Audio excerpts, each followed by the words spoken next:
Before we jump into it, I wanted to send a very hearty thank you to the one and only Games with Coffee. If you've listened to this show for any length of time, you know Mr. Coffee.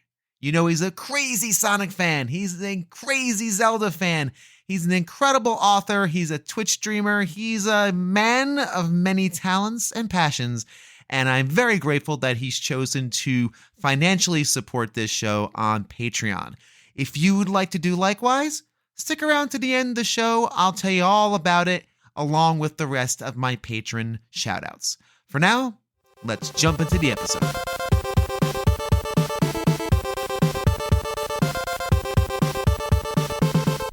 Hello and welcome to episode 58 of A Gamer Looks at 40. I'm Bill Tucker. And thus far during our Zelda series that we started a few months ago, we've touched on nearly every aspect of the game series. Mechanics, exploration, themes, story, characters, etc. But the one aspect of the series we've kind of slacked on a bit is music. Now, music has been a huge part of the series as a whole, as of the construction of the Zelda retrospective, and it's been peppered throughout all the episodes via either in-game music or through the voices and talents of the dozens of musicians I've just encountered along the ways in my research for these episodes. But we haven't really dug deep into this tentpole element of the Zelda experience. Music is the lifeblood of Zelda. It's instantly recognizable. I have beloved friends in the podcasting community who play games with the sound off. And I always kind of cringe at that a little bit, but I get it. You know, people do what they want to do. I can't imagine playing a Zelda game that way. It's so important to the structure and the fabric of these legendary titles. It just is. So if you've wondered why this hasn't been a focal point yet, here it is. If you've listened to this show, you've met Andrew Craig. Now, when I started the show last year, I put out a series of invitations on various message boards, guests needed. I need people to talk to. And Andrew was one of the first people who responded to me from the I Watched the Entire Overblood Super Replay group on Facebook. And the story you're about to hear comes from our first interview. So this is well over a year old. I've been saving this in the vaults for just this opportunity. And it not only shares a fascinating glimpse into the inner workings of an incredible event, it really casts light onto why the music from the Legend of Zelda series stands the test of time, regardless of how it's actually performed. Let's join the conversation here on episode 58, Music to Our Ears, a look inside Symphony of the Goddesses with Andrew Craig. I remember from our conversation, I guess almost last year at this point, that you worked on the Symphony of the Goddess, is that correct? Yeah, Symphony of the Goddesses. Goddesses, yes. I would love to hear more about your experience with that, how you got involved with that project, your experience when you were working on it. I got involved because I found out that there was a group of guys who were reorchestrating Zelda music. I believe they went by Zero, the Zelda Reorchestration Project. And I emailed them just to say, I don't know who you guys are or what you're doing, but if you're ever in LA and need a photographer, I am totally in. Because at the time I was working for a lot of composers. And almost immediately I got an email back from one of the guys on the team saying, well, as it happens, we are going to be in LA, we are going to be working on a thing, and we were going to email you anyway because we spoke to somebody at a record label that we know of who suggested you. Oh, that's and cool. Little did I know that the thing that they were working on was the announcement of Symphony of the Goddesses at E3. So within a month of sending that email, I had signed a 300-page NDA with Nintendo, and I was at E3 to get pictures of the orchestra being announced. Wow. So you were at E3, and what year was this? I want to say it was 2011. It was the same day that the Wii U was announced. Okay. Yeah, it's probably around there then. Okay. So you're at E3 and you're at the announcement. So I'm assuming that have they done work on this yet, or they're still kind of They had been working on it behind the scenes. What they did was at the E3 presentation, they brought the orchestra up, had them play, and then presented a graphic that announced the concert series. That's so cool. And I seem to remember they did 3 separate pieces of music. And they let press photographers photograph the first one, but not the second and third. So if you watch back the video, you'll see this chubby little shadow darting back and forth in front of the stage, and that's me. Wow. Okay. And that was for the first performance because you had, I guess, press credentials for it. Well, I was there covering it ostensibly for Nintendo. Okay. So I was their guy on the floor. Wow, that's really cool. As a very quick aside, I know you've worked in music production for a while, obviously. And you've done that for a while. Do you also do photography on the side, like concert photography, or? That's primarily what I did. I mean, okay. The work that I did with musicians and composers and orchestrators was I started by shooting bands. I was a fan of a composer who was doing a live concert, so I emailed him and just said, hey, what are the chances I can bring my camera into this thing? And he called 2 people. He called his producer and he called his brother. His producer happened to be in a arts collective meeting with a music video director who I had previously worked with. So when he said my name out loud while having the phone conversation, she jumped in and said, I work with him all the time. He's fantastic. Oh, that's so cool. He called his brother, and his brother was playing a show at a venue in LA that night alongside a musician that I had worked with a lot. And so as soon as he said my name out loud, the musician said, he shoots all my stuff. He shot my album. He's awesome. So the great. Composer emailed me back and just said, like, I just fired my photographer. I need a new guy. Do you want to be my new guy? Wow. And so I shot the concerts for him, and he was so happy with it that then I got brought on to shoot all of his scoring sessions, and then I started doing artwork for him, and then I just sort of became part of the team. That's really, really fantastic. What an opportunity. Yeah, and everything I ever did was just lucky things falling into my lap. Being in the right place at the right time. But I'll also say being good at what you do, because again, you have to be good at what you do in order for those opportunities to arise. So yeah, definitely. Again, being available and being present, I think, is important. But your skill definitely too. And I've been looking through some shots and articles from the Symphony of the Goddesses, and I keep seeing your name, photo by Andrew Craig. So because I was pretty much the only person in the building allowed to have a camera. That's amazing. What an experience! When you heard those first 3 songs at E3, what was your takeaway? Oh, I was overjoyed because Zelda music, as long as I have been a fan of narrative music in film and television, in games, Zelda has been one of the driving forces, because Zelda is one of the few series that has carried themes throughout its lifetime. You can go into a shop in Zelda and you'll hear familiar sounds. You can go into a town in a Zelda game and you'll hear a familiar song.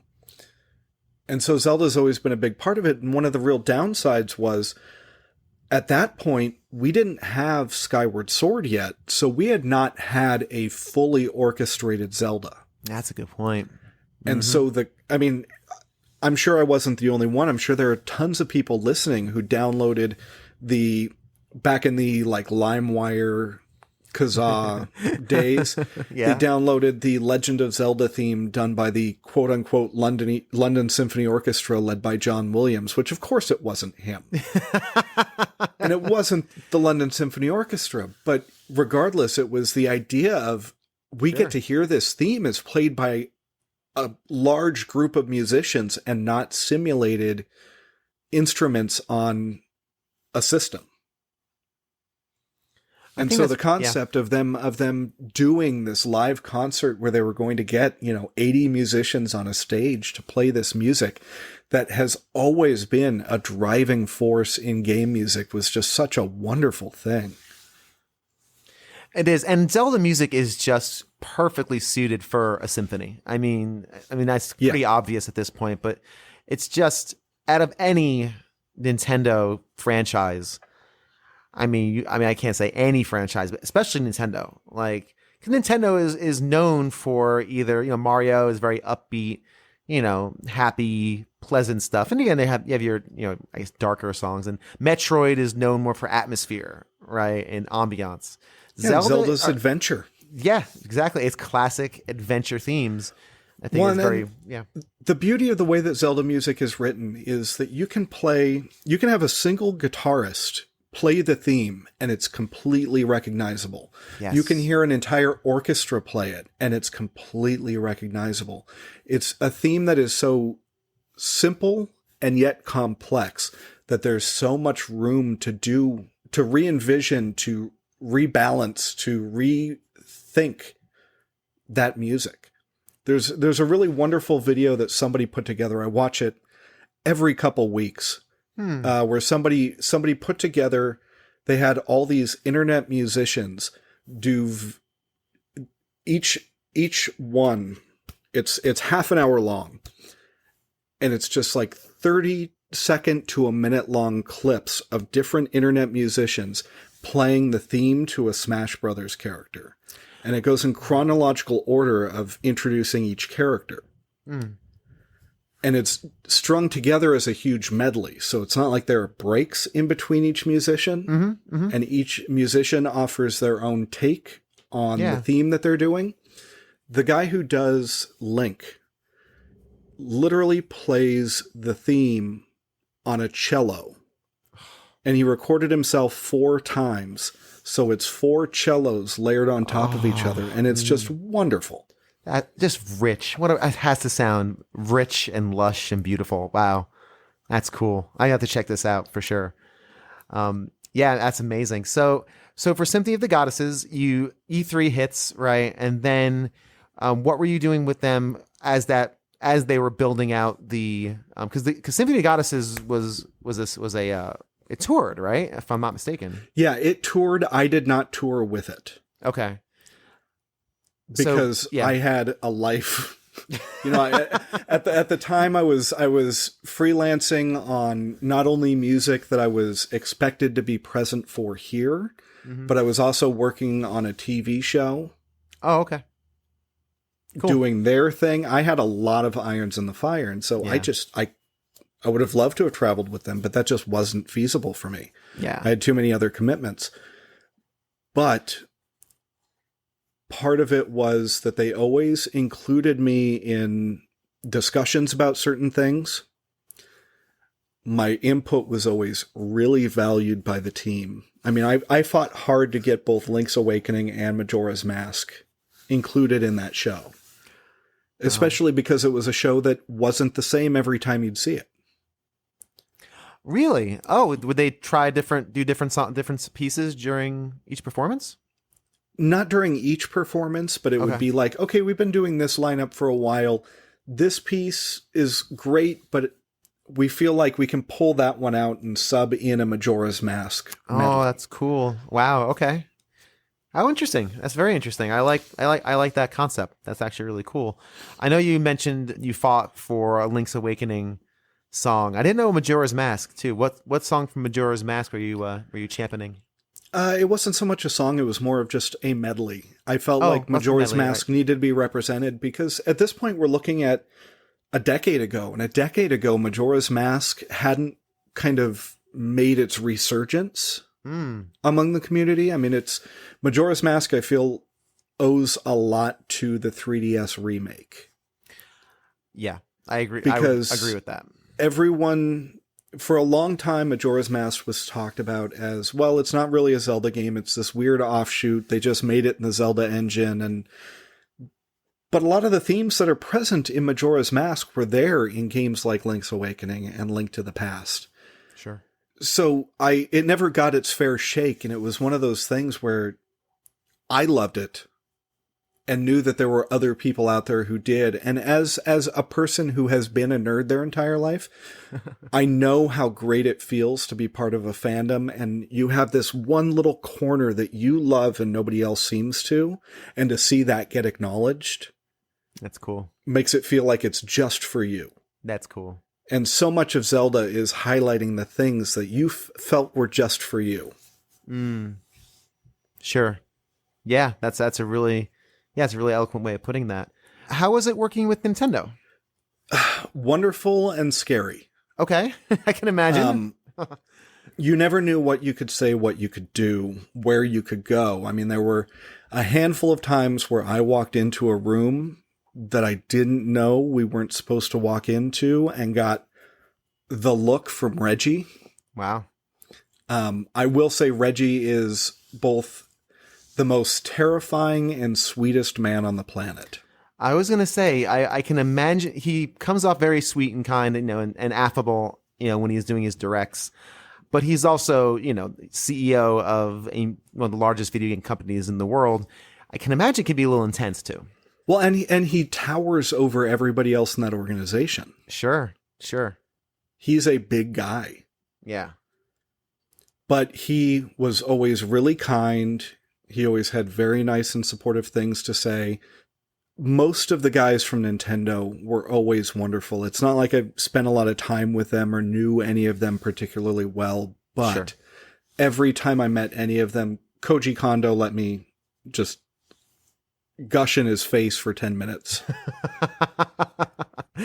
Wow. What do you say to Koji Kondo? Except for thank you? I mean, I don't know. Yeah, well, I mean, can you think of anybody who's been more influential in the world of video game music than Koji Kondo? No, he has not really. written the greatest themes, the themes that have lived on. I mean, we're closing in on 40 years of his music, and he's still doing stuff. Yeah, and it's very recognizable when you hear it. You're like, oh, yeah, okay, that makes sense. His stamp is always on the pieces he writes, for sure. And that's cool. And Satoru Iwata was just an absolutely charming human being. That's awesome. Did you meet these people in person, or were they over the phone? Yeah. Wow. Yeah. Wow. In all cases, I met them in person. I have said very few things to Mr. Miyamoto, but he has yelled a lot of things at me across a distance. And when he yells, you listen, I'm sure, as everybody does in that organization, I imagine. But the things he yelled were always so inconsequential, and that's part of the charm. Okay. I'm going to get dinner.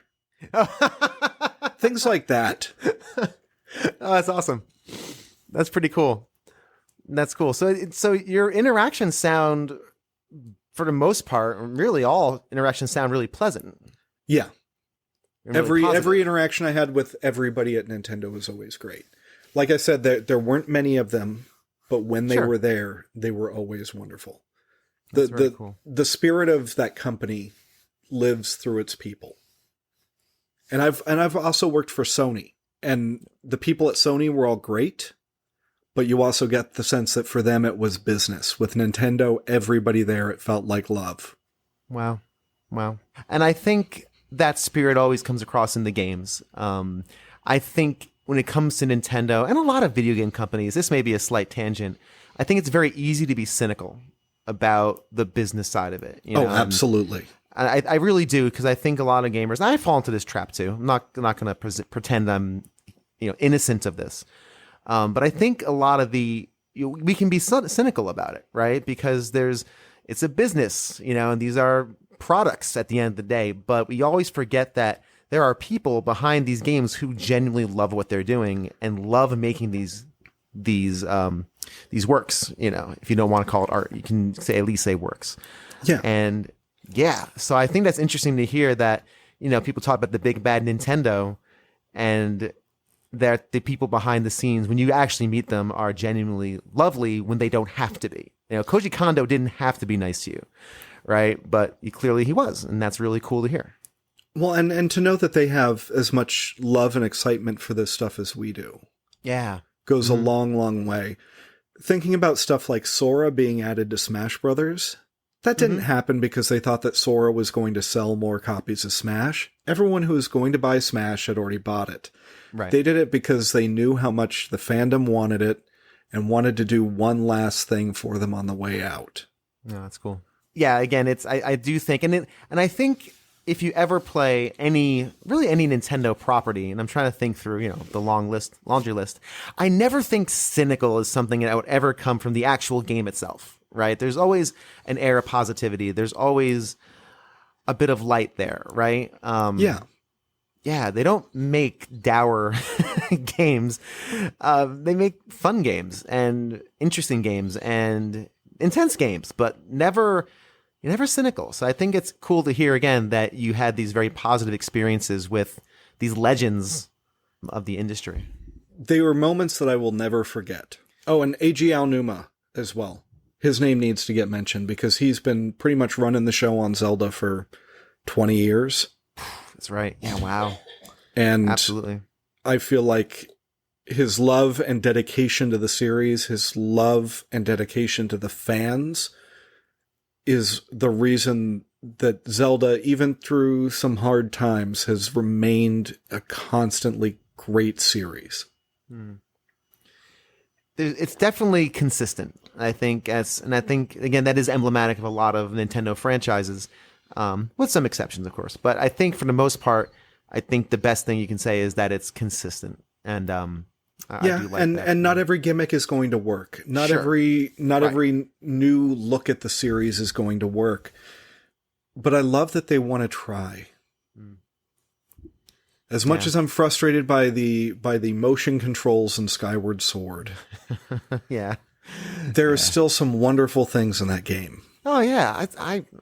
Well, we'll talk about Skyward, down the line. Definitely not tonight, but I enjoyed it when I played it when it first came out. Oh, I thought it was fine. Not my favorite, but I got used to it. And that's really great. You got a chance to really work with Nintendo and be a part of an amazing experience. Do you remember offhand how long Symphony of the Goddesses ran? I don't, because I know that we premiered at the Pantages in LA. And I remember that the day that we premiered, I was running back and forth between the Pantages and a soundstage where I was working on a TV show. Oddly, stuck in a corner with director John Landis. Wow. So I was leaving John Landis at lunch to go to the Pantages to help with the pre-show stuff, then back to the soundstage with John Landis before going back for the performance that night. And then it was about 2 or 3 years where they were touring, and then I think most of the team left and went to work on what became the Pokemon concerts. Oh, wow, okay. Very cool. And as far as I know, Symphony of the Goddesses continued after they left, but I don't know for how long. Okay. That's cool. But that's kind of when you were kind of on your way out with it anyway, right? Yeah, well, by that point I had taken a job working for a camera company, and so I was going into an office every day. And so the idea of getting to the Greek Theater at 7 a.m. on a Thursday and being there till 4 a.m. just wasn't something I could do anymore. Wow. Those were the hours. Sometimes. I mean, it depends on where you're doing, what you're doing. I mean, every show is a little bit different. It got easier with Zelda because with Symphony of the Goddesses, we would use a lot of the same musicians in LA. And because it's LA and you've got such a great stable of musicians. Oh, for sure. You don't have to work with them as much. Yeah. They're every town they went to, everyone was great in every town they went to. But the LA guys, they're something special. Yeah. And they're, again, they probably do so much music. You throw that sheet music in front of them within an hour, they probably have it, and they probably sight read it better than a lot of people could perform it. Yeah. Well, that's what makes the LA musician something else. Yeah. This is what they do. This is what they do every day. In fact, I believe one of our percussionists was John Williams's brother. Wow. Okay. Who is a hell of a drummer. Two of the violinists, actually, I'm really still pretty good friends with. One of them, she doesn't play in LA anymore. She moved to Texas. The other one still plays in orchestras all the time. He has 2 sons, and they are the founding members of the band Anamanaguchi. Heard of them, but I don't know their music. They did the music for Scott Pilgrim versus the World, the game. Gotcha. Okay, now I know them. So yeah, they do chiptune like nobody else. That's rad. Okay, very cool. Very cool. A bunch of people who listening just went, oh, and in unison. I know one person in particular who gave an audible gasp. Yeah, that's really cool. That's awesome. Well, thanks for sharing that insight and the experiences at Nintendo when with Symphony of the Goddesses. I think it's really cool that you had the opportunity to take part in not only a landmark experience, right? The first time this music had been presented in an orchestral center in the way that almost it was intended. I shouldn't say, maybe not that, but almost the way it's meant to be listened to, but something so personal to you. You're a lifelong Zelda fan. You're working on this amazing project that had to have been, career highlight type stuff. Yeah, well, and it was really personal for everybody involved, which was a big part of it. I was just glad to get to hang on for the ride. Yeah.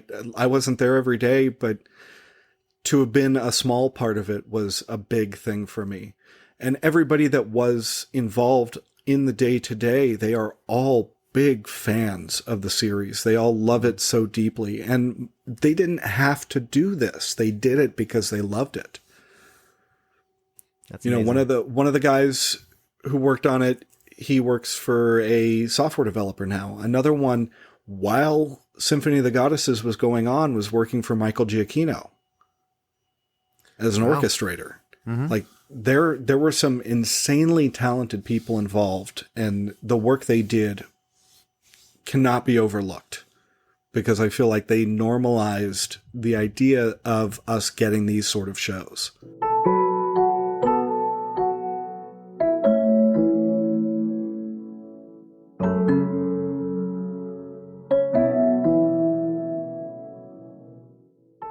Thanks again to Andrew Craig for sharing that story with us.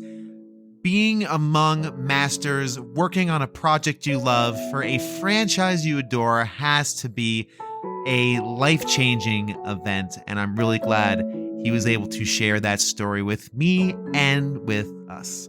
Before signing off, I want to shout out my beloved patrons, starting with Pete Harney, Ryan Payne of the Gamers Week podcast, Dan of Retro Logic, Seth Sergil of the All In podcast, Julian of Nerds Without Pants, Tim Knowles of the Elitist, BT Goebbels, the Let's Play Princess, Patrice Millette, and the aforementioned Games with Coffee. Thanks to all of you for your support. If you would like to do likewise, 2 thin bucks at patreon.com/agamerlooksat40 gets you all the goods. And if not, Twitter is where I can be found at agamerlooksat4040. Thanks so much for listening to the episode, and continue being awesome.